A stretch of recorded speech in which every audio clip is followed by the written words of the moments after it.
Cranes as far as the eye can see. This forest of cranes is located in Ehingen in Baden-Württemberg. Liebherr has some of the largest cranes in the world.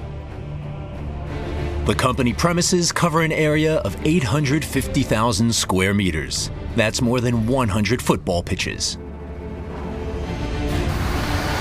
The company is the world market leader in crane construction.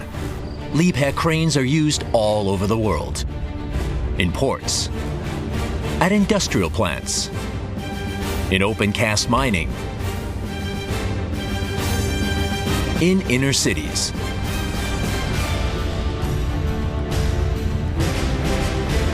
or in the construction of wind turbines. Here, a 750-ton crane assembles the rotor blades of a wind turbine in East Friesland. The company Knack from Hamburg bought the crane from Liebherr. The LR 1750-2. It's their newest flagship and has some innovations compared to its predecessor.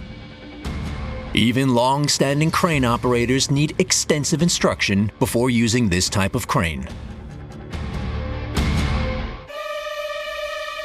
And there they both are.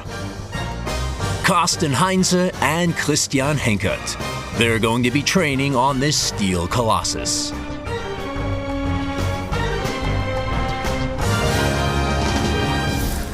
Hallo, ich bin der Benny Lock. Hi there, I'm Benny Locke. You'll be working on the new LR 1750 with the new SX boom system. The crane has come direct from the factory. That's why it's still gray and unpainted. Over the next 2 weeks, the two crane operators will get to know their new equipment and its functions.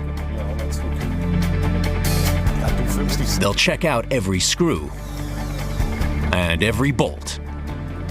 They'll put the crane through its paces.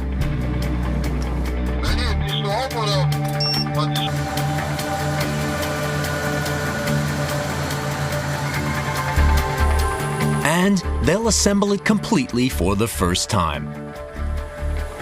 They'll be helped by Benjamin Locke. He works for the manufacturer. When we're up top later, we'll have to put a load on it. The LR 1750-2. This model is a so-called crawler crane, one of the biggest. It can lift up to 750 tons. In the largest version, it's almost 200 meters high up to the top of the boom. Its own weight is gigantic. All of the individual parts together weigh around 800 tons. One single link in the caterpillar chain alone weighs almost 400 kilos. Anyone who wants to set up and operate a crane like this needs immense expertise and years of experience. It can never become routine. Carelessness can have dramatic consequences.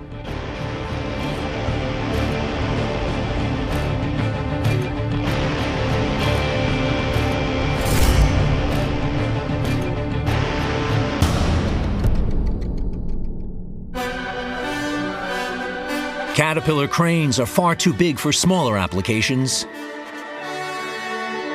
On construction sites in narrow residential areas, so-called mobile cranes usually lift the loads. They normally have the substructure of a conventional truck. The crane is then permanently mounted on the substructure. The advantage is that the crane can be transported quickly from A to B, and it can be set up and dismantled in a relatively short time. However, it can usually lift significantly less weight than the large crawler cranes.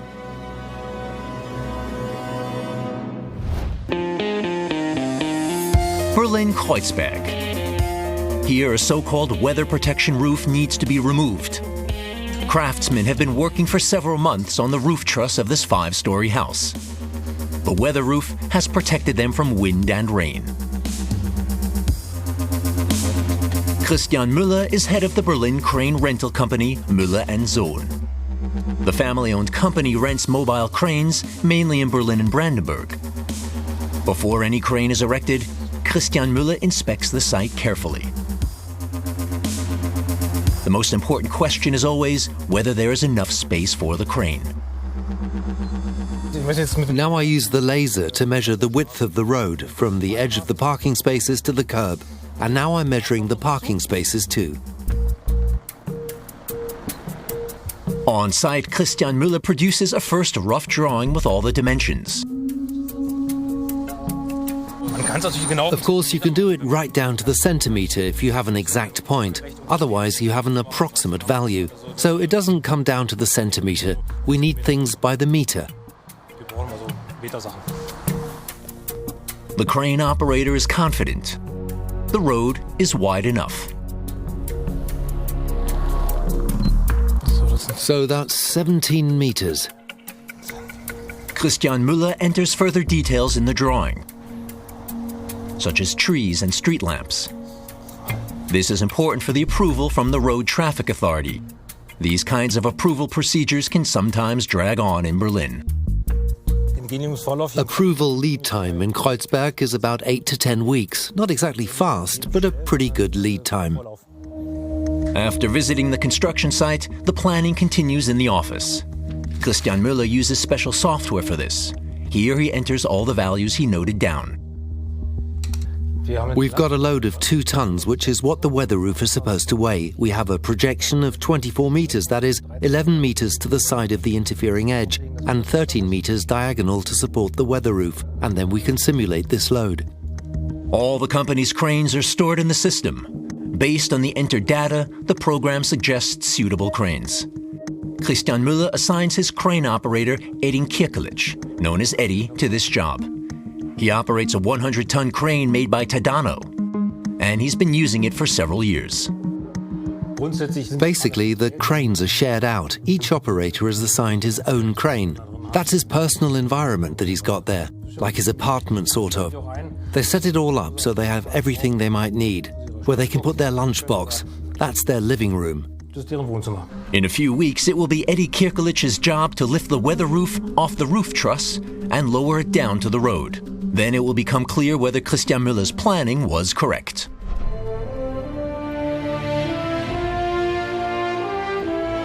Back in the Swabian town of Eyingen, the family-owned company Liebherr has been developing and building the largest and most powerful cranes in the world since 1949. They are repeatedly used for the most spectacular jobs. Often the special constructions have to move heavy loads in the tightest of spaces.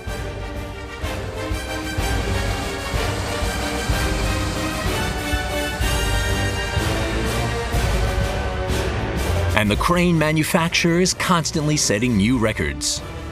The highlight of any Liebherr event? The crane mobile. The larger crane lifts the smaller one, and so on. In the end, 3 large cranes and a small model crane hang on the hook of a single giant crane.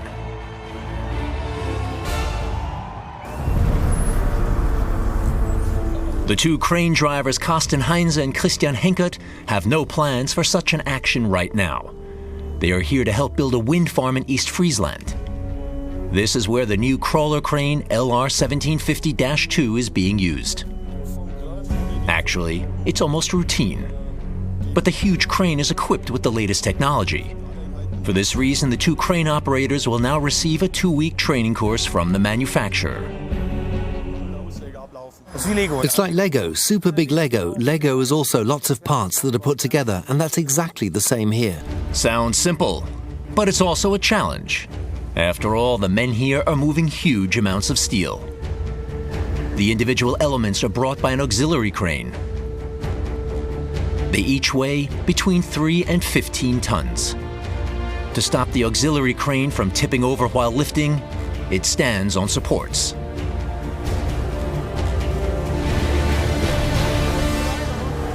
Christian Henkert connects the lattice mast components with heavy bolts.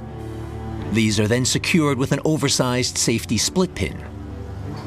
The openings are greased beforehand to ensure that the bolts slide in cleanly.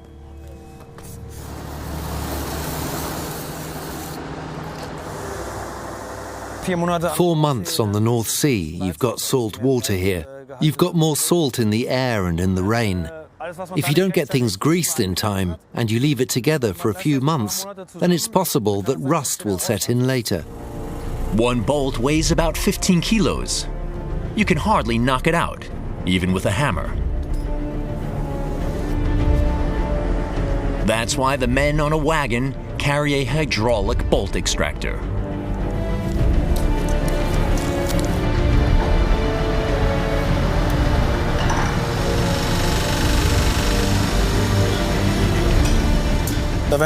We use it to bolt and unbolt the bolts. It's a huge help. You don't have to hit them with a hammer, but you do have to use it carefully. There's a lot of power behind it. Although everything basically works like oversized Lego, the men here are working with hard steel and not plastic bricks. But it is still precision work. If a part is not straight, that would be fatal. That is why everything is precisely controlled with a spirit level.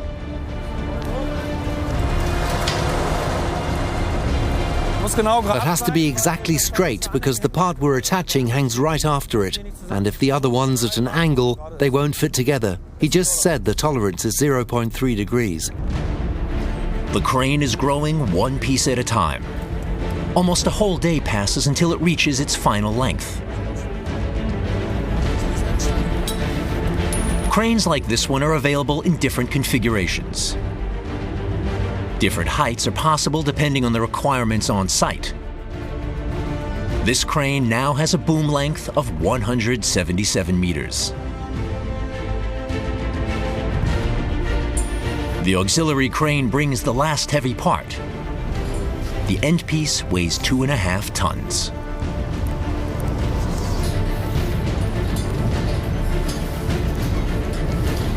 Christian Henke knocks the bolts into the openings with a hammer.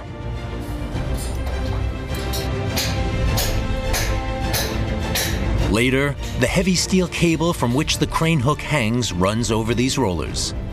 The rollers are made of Teflon. The benefit is that it's very light and doesn't break easily. That means if there are stones in there, it rolls on a little bit, and then it just works its way in a little and doesn't break.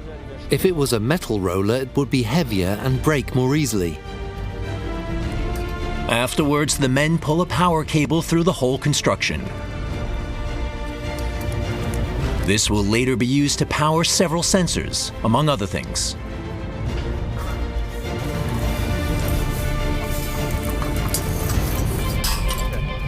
Now we lay the electrics from the front of the feeder and pull the cable into the boom as far as the front of the head, so we can power the flashing lamp at the front.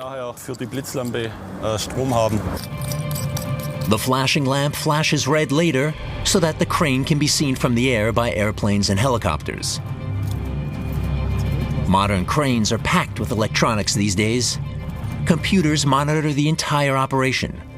Above all, they ensure that the crane is stable under all conditions.